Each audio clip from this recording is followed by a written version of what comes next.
네, 올해는 1월 1일이 주일이라서 새해 첫날 첫 시간을 하나님 앞에 드리며 한 해를 시작한다는 점에서 요즘 소위 젊은 사람들이 얘기하는 대로 아주 복된 한 해가 될 것 같은 느낌 아닌 느낌이 있습니다.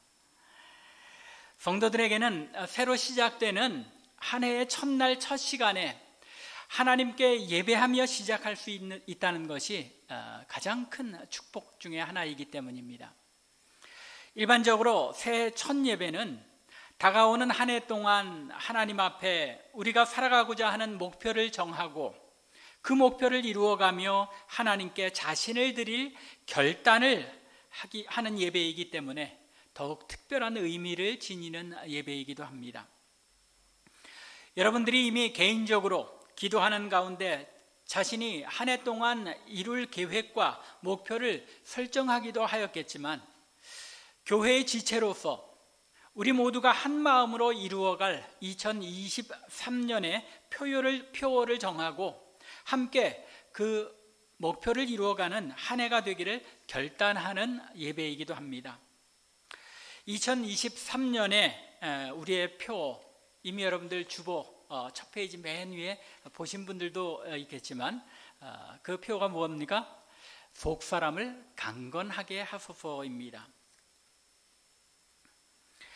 오늘 본문인 에베소서 3장 16절에 등장하는 말씀입니다.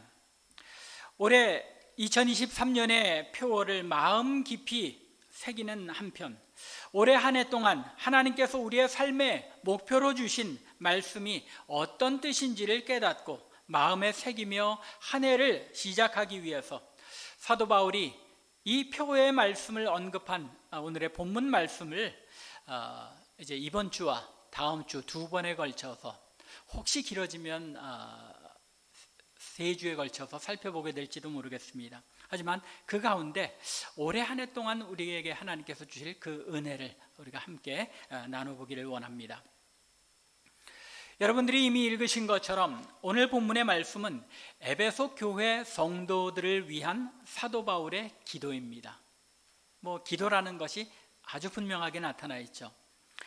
사도 바울은 오늘 본문 14절을 시작하면서 이러므로라는 단어로 시작합니다. 늘 말씀드렸던 것처럼 이 이러므로라는 그 단어는, 표현은 바로 앞의 내용에 대한 어떤 결과, 앞의 내용의 결과로 이루어진 일들을 이제 설명할 때 사용하는 표현입니다. 그런데 오늘 사도 바울이 본문 14절에서 이러므로라는 단어를 사용한 이유는 앞에 이제 3장 2절부터 13절에 이르는 그 내용의 결과로서 이러므로라는 단어를 사용한 것이 아닙니다. 오히려 그것보다는 3장 1절에서 이러므로라는 표현을 사용했던 것을 다시 한번 반복하기 위해서 사용하고 있습니다. 무슨 말인가 하면 3장 1절을 시작하면서 사도 바울이 이러므로 그리스도 예수의 일로 너희 이방인을 위하여 갇힌 자 된 나 바울은 말하거니와 하고, 이 이러므로라는 단어를 시작해서 마치 그 이후에 이어질 내용이 이미 2장에서 설명한 내용들에 이어지는 결과인 것처럼 그렇게 시작했습니다. 이러므로라고 시작했기 때문에 당연히 2절 이하에서는 이 2장에서 설명한 그 내용의 어떤 결과가 이어지리라 생각하게 되는 것입니다. 그런데 이 1절을 기록하던 바울이 이미 읽은 것처럼 이방인을 위하여 갇힌 자 된 나 바울은 하고 자신이 감옥에 갇힌 것을 언급하다 보니까 그만 원래 의도했던 대로 말을 이어가지 못하고 삼천포로 빠지게 되었습니다. 우리 삼천포 출신이신 한명희 권사님께는 죄송합니다만 이 사도 바울이 편지를 쓰던 중에 자신이 감옥에 갇힌 내용을 언급하다가 그만 자신이 왜 감옥에 갇히게 된 것인지, 또 감옥에 갇히게 된 것이 어떤 의미인지를 곁길로 나가서 설명하게 된 것입니다. 그리고 나서는 이제 다시 14절을 시작하면서 이러므로라는 단어를 사용함으로써 이제야 비로소 자신이 3장 1절에서 이야기하려고 했던 그 내용을 본격적으로 이제 되돌아와서 언급하게 된 것임을 표현하고 있는 것, 그것이 바로 14절에 이러므로라는 단어가 나타내는 내용인 것입니다. 따라서 오늘 본문 14절에 이러므로는 2장에서 사도 바울이 강조했던 내용에 대한 결론이요, 결과이며 또한 기도라는 말입니다. 오늘 본문에서 사도 바울이 기도하는 내용이 바로 3장 1절에서 이러므로라는 말로 바울이 원래 말하려고 했던 내용이라는 것입니다. 2장에서 사도 바울은 에베소서 2장, 굉장히 중요한 장이죠. 기독교 신앙에 있어서 매우 귀중한 진리, 위대한 진리를 설명했습니다. 전에는 죄 가운데서 육체의 욕심을 따라 행하며 허물과 죄로 죽었던 너희를 하나님께서 살리셨도다 라고 선포하면서 하나님께서 그 풍성하신 사랑 때문에 은혜로 우리를 구원해 주신 것을 선포합니다. 그리고 우리가 구원을 얻었다는 것이 어떤 중요한 의미를 지니는지, 하나님께서 어떤 목적과 의도를 가지고 우리를 구원하셨는지를 이제 계속해서 설명합니다. 그리고 이제 2장 마지막 부분 후반부에 와서는 하나님께서 우리를 이렇게 예수 믿는 자들로 새로운 피조물로 재창조하시고 새롭게 창조된 새로운 사람들을 통하여 하나님의 백성들의 사회, 새로운 사회를 구성하셨다는 것입니다. 즉 교회를 이루시고 하나님의 그 구원의 비밀을 이루어 가신다 하는 엄청난 이 귀한 진리를 선포합니다. 그리고 나서 이제 이러므로라는 단어로서 이토록 중요하고 엄청난 설명에 이어서 이 사실 때문에 사도 바울이 취할 수밖에 없는 행동을 기록하고 있는데, 그것이 무엇이라는 겁니까? 에베소 교인들을 위한 기도라는 것입니다. 이 귀중한 진리 때문에 내가 너희를 위하여 이렇게 기도할 수밖에 없다라고 말하고 있는 것입니다. 하나님의 놀라운 경륜에 따라서 하나님께서 이루어 주신 엄청난 구원의 비밀의 내용, 이것이 사도 바울로 하여금 기도하지 않을 수 없게 하였다는 말입니다. 그렇다면 이어지는 기도의 내용이 얼마나 중요한 것인지 미루어 짐작할 수 있는 것입니다. 이어지는 기도의 내용이 얼마나 중요한지는 사도 바울 자신의 이 기도하는 자세와 태도에서 먼저 잘 나타납니다. 먼저 사도 바울이 기도를 받으시는 하나님에 대하여 사용한 표현을 눈여겨볼 필요가 있습니다. 하나님을 향하여 무엇이라고 부르고 있습니까? 14절 보면 이러므로 내가 하늘과 땅에 있는 각 족속에게 이름을 주신 아버지 앞에, 하나님을 무엇이라고 부르고 있습니까? 하늘과 땅에 있는 각 족속에게 이름을 주신 아버지라고 표현하고 있습니다. 이 세상의 모든 족속에게 이름을 주셨다는 것입니다. 그리고 그 모든 족속이 바로 하나님께서 이름을 불러 지으심으로써 민족이 생겨나게 하신 분, 즉 하나님께서 만유의 주재자이심을 나타내는 것입니다.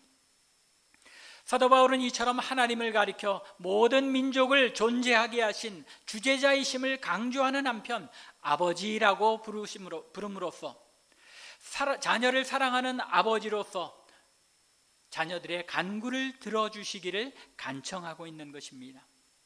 사도 바울이 얼마나 이 기도에 자신의 마음을 담고 있는지, 간절한 마음을 담고 있는지를 이 표현들을 통해서 나타내고 있는 것입니다. 또한 사도 바울이 그 간절한 마음으로 기도하고 있는 사실은 또 하나의 표현에서 나타납니다. 무릎 꿇고 기도하노니, 무릎 꿇고 비노니라는 표현입니다. 이런 기도의 자세는 유대인들에게 흔한 기도의 자세가 아닙니다. 유대인들은 무릎 꿇고 기도하지 않고 어떻게 기도합니까? 서서 기도합니다. 누가복음 18장에 보면 예수님께서 바리새인의 기도와 세리의 기도를 비교하시면서 기도에 대해 가르친 내용을 볼 수 있습니다. 여기에서도 바리새인과 세리 둘 다 어떻게 기도합니까? 바리새인은 서서, 세리는 앉아서 하는 것이 아니라 멀리 서서 둘 다 서서 기도한 겁니다. 서서 기도하는 것이 유대인들에게 당연한 그런 자세요, 기도의 모습이었기 때문입니다. 하지만 특별한 경우에는 예외적으로 무릎을 꿇고 기도한 사례들을 우리가 성경에서 찾아볼 수 있습니다. 누가복음 22장 39절 이하에 보면 예수님께서 잡히시던 밤에 감람산에 올라가서 겟세마네 동산에서 기도하십니다. 그런데 그때에 어떻게 기도했다고 말씀합니까? 41절에 보면 그들을 떠나, 제자들을 떠나 돌 던질 만큼의 거리에 떨어진 곳에 가서 무릎을 꿇고 기도하여 라고 말씀합니다. 주님께서 감람산 겟세마네에서 무릎 꿇고 기도하셨다고 합니다. 또 구약을 보면 에스라가 이스라엘 백성들을 회개할 때에 이 이스라엘 백성들이 지은 죄에 대해서 안타깝게 여기며 옷을 찢으며 회개할 때에 무릎 꿇고 기도했다고 에스라서 9장에서 언급하고 있습니다. 특별히 5절에 보면 저녁 제사를 드릴 때 내가 근심 중에 일어나 속옷과 겉옷을 찢은 채 무릎 꿇고 나의 하나님 여호와를 향하여 손을 들고 기도했다고 합니다. 또한 사도행전 7장에도 스데반이 순교할 때에 무릎 꿇고 하늘을 바라보며 기도했습니다. 60절에 무릎을 꿇고 크게 불러 이르되 라고 기록합니다. 이러한 나타난 예들을 공통적으로 보면 무릎 꿇고 기도한 것은 어떤 때였습니까? 아주 비상적인 상황, 아주 특별한 상황이었다는 것입니다. 절대절명의 위기의 상황이라는 사실이 전제되어 있는 것이 무릎 꿇고 기도하는 기도의 자세인 것입니다. 그렇다면 사도 바울이 오늘 본문에서 무릎 꿇고 기도했다는 것은 사도 바울이 얼마나 간절하게 기도했으며 이 기도의 내용이 사도 바울에게 있어서는 얼마나 중요하고 또한 에베소 교회 성도들에게 있어서도 얼마나 중요한 것이었는지를 잘 나타내 보여주는 것입니다. 사도 바울이 이토록 중요한 문맥에서 그토록 간절한 자세로 기도하고 있는 이유는 바로 2장에서 바울이 설명한 놀라운 하나님의 구원의 역사를 통하여 하나님의 교회를 이루신 궁극적인 목적, 하나님께서 이토록 놀라운 구원의 진리를 교회를 향하여 성도를 향하여 베푸신 그 목적이 바로 이 기도의 내용에 포함되어 있기 때문입니다. 오늘 본문에서 사도 바울이 기도하고 있는 내용, 그것이 바로 하나님께서 이 놀라운 2장에서 말씀한 놀라운 하나님의 구원의 비밀을 드러내셔서 우리를 은혜로 구원하신 그 목적이 바로 이 기도의 내용을 이루기 위한 것이라는 말입니다. 그러면 그토록 중요한 기도의 내용이 무엇입니까? 오늘 본문 14절과 15절을 보면 기도의 도입부입니다. 이러므로 내가 하늘과 땅에 있는 각 족속에게 이름을 주신 아버지 앞에 무릎을 꿇고 기도하노니. 성도 여러분, 내가 하나님 앞에, 전능하신 하나님 앞에 이렇게 간절하게 무릎을 꿇고 기도합니다. 그리고 20절과 21절을 보면 하나님께서 우리 가운데 역사하시는 능력대로 우리가 구하거나 생각하는 모든 곳에 더 넘치게 하시는 그 하나님께서 교회 안에서 그리고 예수 그리스도 안에서 영광이 대대로 무궁하기를 원하노라 하고 기도를 마무리하고 있는 것입니다. 이 14, 15, 21절은 기도의 내용을 둘러싸고 있는 기도의 형식이라는 것을 알 수 있습니다. 그러면 기도의 본격적인 내용은 어디에 담겨 있는 것입니까? 16절부터 19절의 내용에 담겨 있다는 것입니다.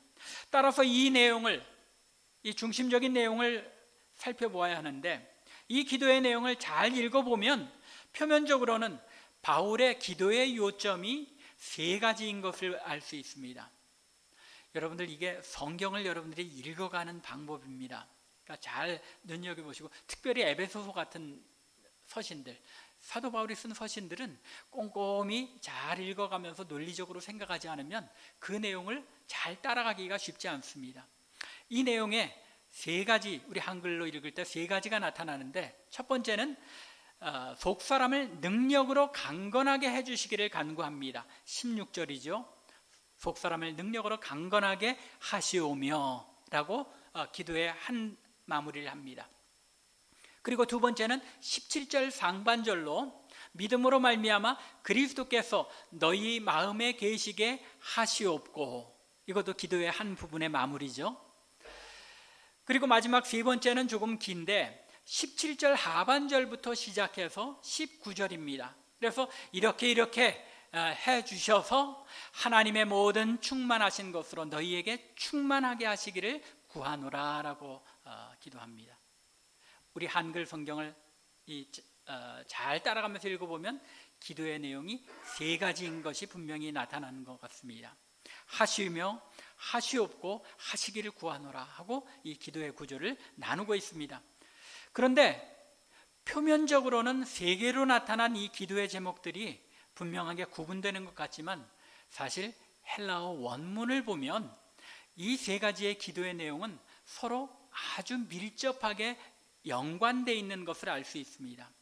사도 바울은 16절에서 하나님께서 그의 영광의 풍성함을 따라 그의 성령으로 말미암아 너희 속사람을 능력으로 강건하게 하시기를 간구합니다. 그런데 이 첫 번째 간구의 내용이 17절 상반절에 믿음으로 말미암아 그리스도께서 너희 마음에 계시게 하옵시고까지 이어집니다.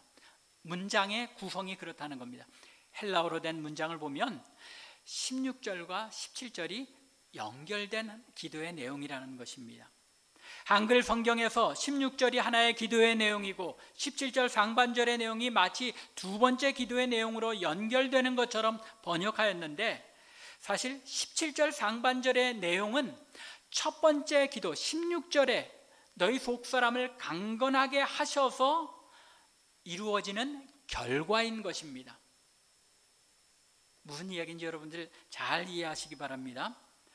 17절의 기도의 내용은 속사람이 강건하게 됨으로 말미암아서 이루어지게 되는 결과를 말씀하고 있다는 것입니다.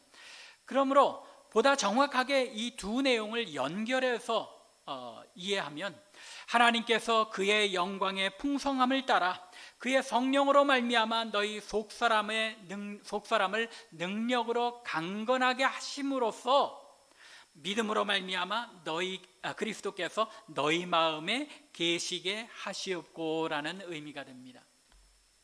말하자면, 다시 말씀드리자면 믿음으로 말미암아 그리스도께서 너희 마음에 계시게 되는 것, 즉 17절 상반절의 이 내용이 하나님께서 16절의 내용, 즉 성령으로 너희 속사람을 강건하게 하셔야만 그 결과로 그리스도께서 너희 안에 계시게 된다는 것입니다. 조금 이해가 되셨습니까? 성령께서 우리의 속사람을 강건하게 해 주실 때에 우리 안에 믿음이 역사하여서 그리스도께서 우리 안에 거하시게 된다는 말입니다. 새 벽두부터 조금 복잡하죠.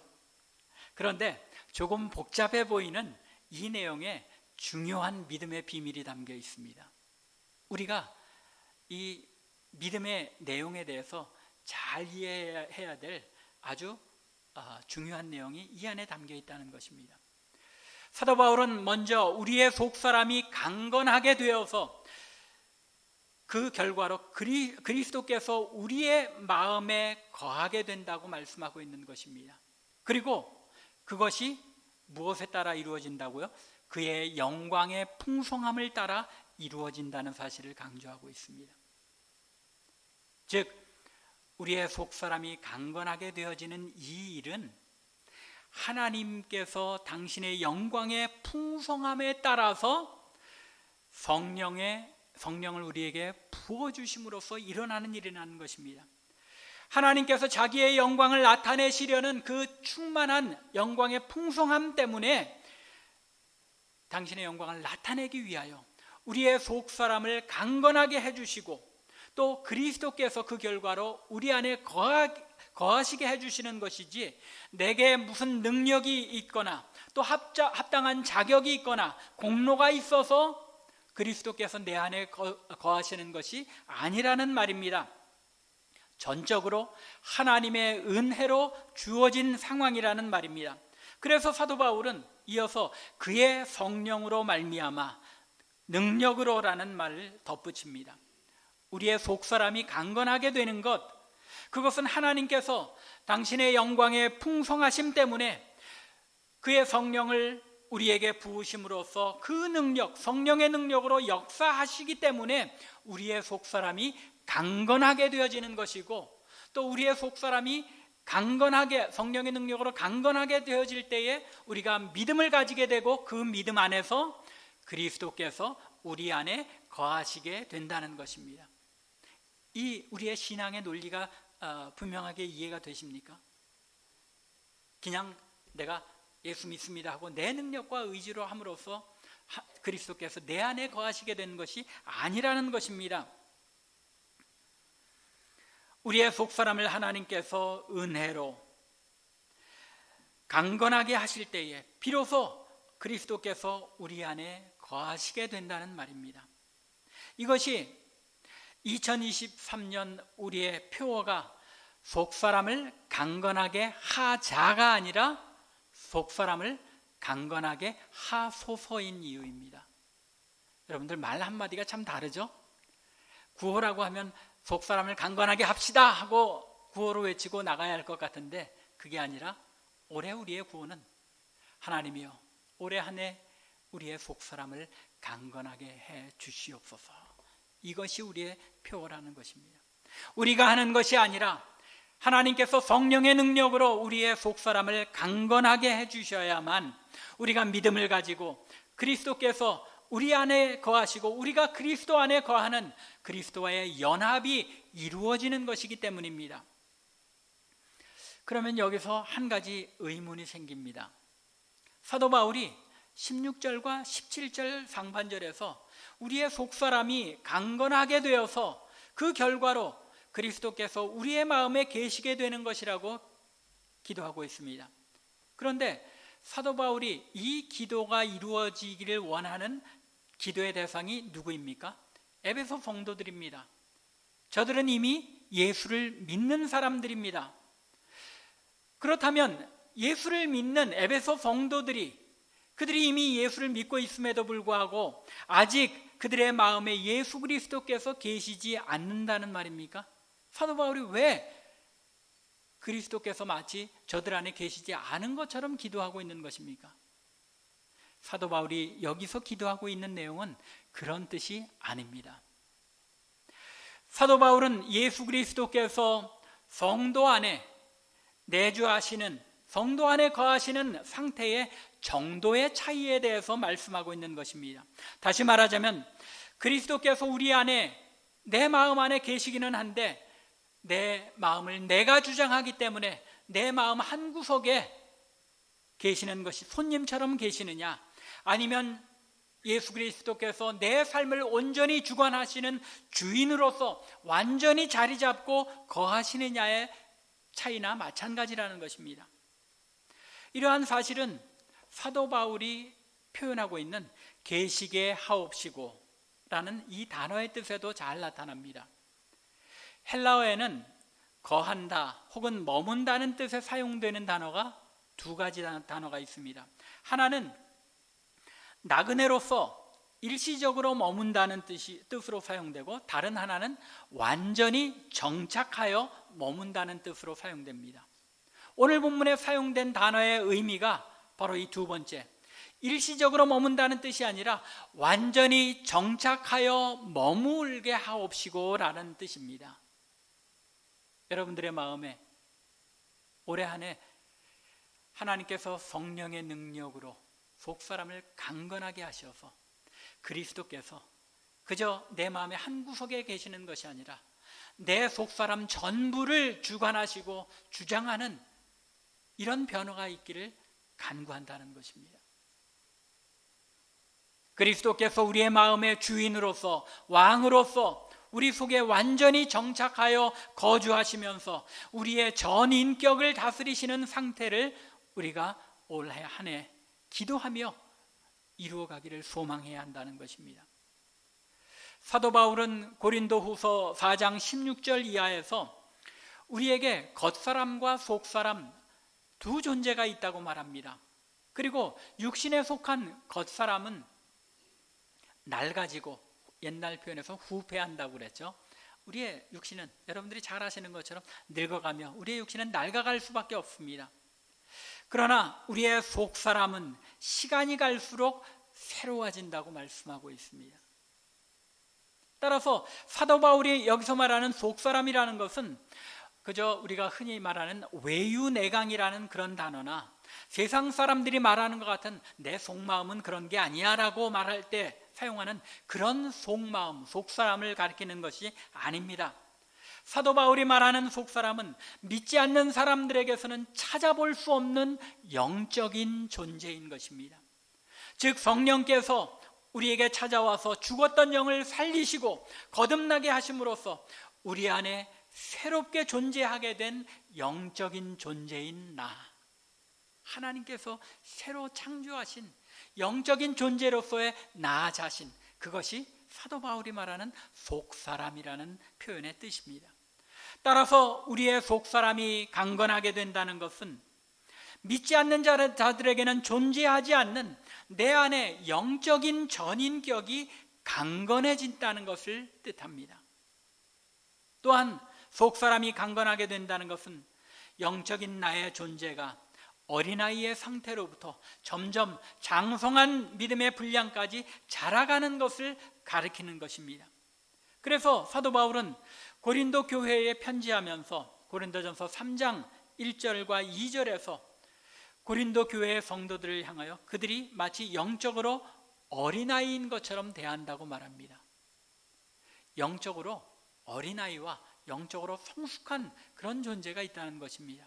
또 베드로전서 2장 2절에서도 베드로는 갓난아기들 같이 순전하고 신령한 젖을 사모하라고 말씀합니다.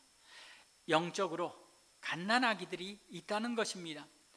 이런 말씀들은 영적으로 본다면 우리가 예수를 믿게 되었을 때 우리는 성령의 역사로 갓 태어난 어린아이와 같다는 말입니다. 그래서 내 안에 성령이 거하시고 역사하셔서 예수 그리스도와 연합되어지고 또 그리스도께서 내 안에 거하시는 그런 존재가 되기는 합니다. 하지만 영적으로 어릴 때에는 예수 그리스도께서 나와 연합되어 내 안에 거하시는 것이 온전하지 못하다는 것입니다. 그렇죠? 영적으로 어린 상태에 있는 성도의 모습을 보십시오. 그리스도께서 주장하시는 것이 아니라 내가 주장하는 그런 삶을 살아가고 있는 것입니다. 예수 그리스도께서 내 안에 왕으로 완전히 정착하셔서 내 삶의 모든 순간순간, 내 삶의 모든 영역을 다스리시는 것, 그것이 바로 그리스도께서 우리 안에 완전하게 머물고 내가 속사람이 강건하게 된 결과로 나타난 성숙된 성도의 모습인 것입니다. 바로 이런 상태이기 때문에 성령의 능력으로 우리의 속사람이 강건하게 되어질 때에 그리스도께서 보다 온전하게 내 안에 거하실 수 있게 되고 그리스도와 내가 온전하게 연합된 상태에 이르게 된다는 것입니다. 바로 이것이 우리 참빛교회 성도들이 올해 한 해 속사람이 강건해져야 하는 이유인 것입니다. 오늘 우리가 살펴보는 말씀은 여기까지밖에 살펴보지 못할 것 같습니다. 그리스도께서 내 안에 온전하게 거하시는 그런 성도가 되기 위해서는 어떻게 되어야 한다?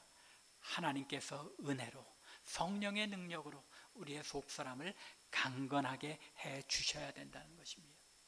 올해 한 해 이것을 여러분들이 마음에 품고 날마다 기도하며 나아가시기 바랍니다. 하나님, 우리의 속사람을 강건하게 해주소서. 다음 주에는 이 우리의 속사람이 강건하게 되는 두 번째 결과를 우리가 살펴보게 됩니다.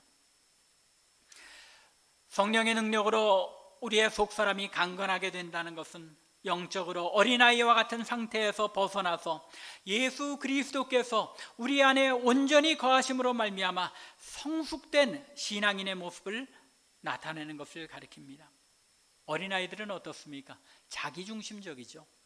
무엇이든지 내가 먼저 가져야 하고 내가 먼저 먹어야 하고 무슨 일이든지 내가 먼저여야 합니다. 그래서 서로 다툽니다. 영적으로도 우리가 마찬가지라 생각됩니다. 아무리 오랜 신앙생활을 해도 내 곁에 다른 성도들을 먼저 생각하고 배려하며 교회의 유익을 먼저 생각하지 못하고 다른 사람들이 먼저 나를 생각해 주기를 바라고 교회의 유익보다는 나의 유익을 먼저 생각한다면 나는 여전히 영적으로 어린아이에 불과한 것입니다. 혹시 우리의 신앙의 삶의 모습이 이렇지는 않은지 우리가 돌아볼 수 있기 바랍니다. 여전히 신령한 말씀의 젖을 더 먹고 자라나야 할 필요가 있는 것입니다. 성령께서 강권적으로 역사하여 그 속사람을 강건하게 해주실 필요가 있다는 것입니다. 이것이 우리의 속사람이 성령의 능력으로 강건하게 되는 것을 새해의 목표로 삼은 이유입니다. 우리의 영적인 성숙이 올해 한 해 이루어지기를 원하는 것입니다. 우리는 안타깝게도 너나 할 것 없이 영적으로 어린아이와 같은 믿음을 벗어나지 못하고 있습니다. 올해 한 해 동안 성령께서 우리 안에 능력으로 역사해 주셔서 우리 모든 참빛교회 성도들 한 사람 한 사람에게 속사람이 강건하게 되도록 역사하시는 놀라운 은혜가 있기를 바랍니다. 그래서 2023년 말이 되어서 다시 한 해를 돌아보게 될 때에는 더 이상 영적 어린아이로서 나 중심적인 신앙이 아니라 내 곁에 성도들을 먼저 생각하고 배려하며 나 개인보다는 교회의 영적 유익을 먼저 생각하고 도모하는 속사람이 그리스도의 장성한 분량까지 자라나 있는 우리들 자신의 모습을 돌아보며 하나님 앞에 감사할 수 있는 우리 참빛교회와 성도들 되기를 주님의 이름으로 간절히 축원합니다. 기도드리겠습니다.